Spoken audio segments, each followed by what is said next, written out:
यमुनानगर में सीता अपने बेटे कुशल के साथ रहती थी। बेटे कुशल के बड़े हो जाने पर वो उसकी शादी पास ही के गांव की एक लड़की खुशी से करवा देती है। बहू, तुझ जैसी खूबसूरत बहू तो इस पूरी सोसाइटी में किसी की नहीं। बस अब तो इस घर की सारी जिम्मेदारी उठा ले तो मेरी चिंता खत्म। ये ले इस घर की चाबी, अब से ये तेरे हवाले। माँ जी, आप चिंता मत कीजिए, मैं इस घर का पूरा ध्यान रखूंगी। देखिएगा, आपको शिकायत करने का भी कोई मौका नहीं मिलेगा। मैं आपके लिए गाजर का हलवा बना कर लाती हूँ। शादी के कुछ ही दिन बाद खुशी के तेवर बदलने लगते हैं। माँ जी, मैं आपसे कह देती हूँ, मैं इस घर की बहू हूँ, कोई नौकरानी नहीं जो हर समय आपकी बात मानूं। बहू, मैं तो बस ये कह रही थी कि तू हर समय फोन पर ये किससे बात करती रहती है। हर समय तेरा फोन बिजी आता है। ये बात कुशल को पसंद नहीं बेटा। हाँ हाँ, मेरी तो हर बात सबको बुरी ही लगती है। अब शादी कई महीने बीत चुके हैं, मगर खुशी कभी भी खुश नहीं रह पाती और वो अपने पति और सास से भी हमेशा झगड़ती रहती है। असल में शादी से पहले उसका एक प्रेमी होता है, गोविंद। वो उससे आज भी छुप छुप कर मिलती है। गोविंद, मैं अपने पति और सास के साथ खुश नहीं हूँ। चलो ना, हम भाग जाते हैं।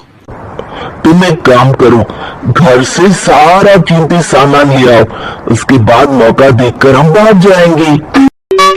खुशी के पति और सास उसे बहुत प्यार करते हैं, मगर खुशी फिर भी उन्हें धोखा देती है और धीरे धीरे अपने घर से कीमती सामान को चोरी करके गोविंद को देने लगती है। उसकी सास को घर से सामान चोरी होने का संदेह होने लगता है। बेटा, समझ नहीं आ रहा, ये घर से धीरे धीरे सामान कैसे गायब हो रहा है। कौन सा सामान माँ? अरे वो चांदी के बर्तन जो मैंने बनवाए थे वो दिख नहीं रहे। यही कहीं होंगे माँ, आपकी बहू ढूंढ देगी।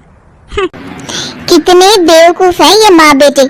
इनका सारा सामान मैं गायब कर दूंगी और इनको पता भी नहीं चलने दूंगी। और इस तरह से धीरे धीरे खुशी घर का सारा कीमती सामान चोरी करके गोविंद के पास रखवा देती है और कुछ महीनों बाद उनके पास बहुत कीमती सामान इकट्ठा हो जाता है और दोनों भागने की योजना बनाते हैं। खुशी, आज रात को आधी रात होते ही तुम अपने घर से भाग कर आ जाना। मैं गांव के पुराने बस स्टैंड पर तुम्हारा इंतजार करूंगा। ठीक है। खुशी अपने कपड़े और गहनों की पोटली बांधकर पुराने बस अड्डे पर पहुंच जाती है और देखती है कि वहां तो कोई भी नहीं है। खुशी कुछ घंटे वहीं खड़ी रहती है और फिर गोविंद के कमरे पर जाती है। वहां पर भी बड़ा सा ताला लगा होता है। हे भगवान, कहीं गोविंद मुझे धोखा देकर भाग तो नहीं गया। अब मैं क्या करूंगी? खुशी फूट फूट के रो रही होती है। तभी पीछे से उसका पति सारे गहनों की पोटली लेकर आ जाता है। हाँ, मैंने गोविंद को गांव छोड़ने से पहले पकड़ लिया था और ये सारे गहने भी उससे ले लिए। आपको सब पता था कि मैं आपको और माँ जी को धोखा दे रही थी। हाँ, मगर मुझे ये भी पता था कि गोविंद अच्छा इंसान नहीं है।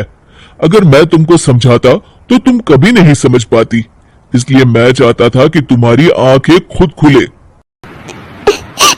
मुझे माफ कर दीजिए। कोई बात नहीं खुशी, मगर हमेशा ये याद रखना कि तुम्हारे अपने कभी भी तुम्हें धोखा नहीं देंगे। माँ और मैं तुम्हें बहुत प्यार करते हैं और हम दोनों चाहते हैं कि खुशी खुशी खुशी हमारे घर रहे, क्योंकि तुम ही तो हमारी खुशी हो। मैं आज के बाद आपको और माँ जी को कभी निराश नहीं करूंगी।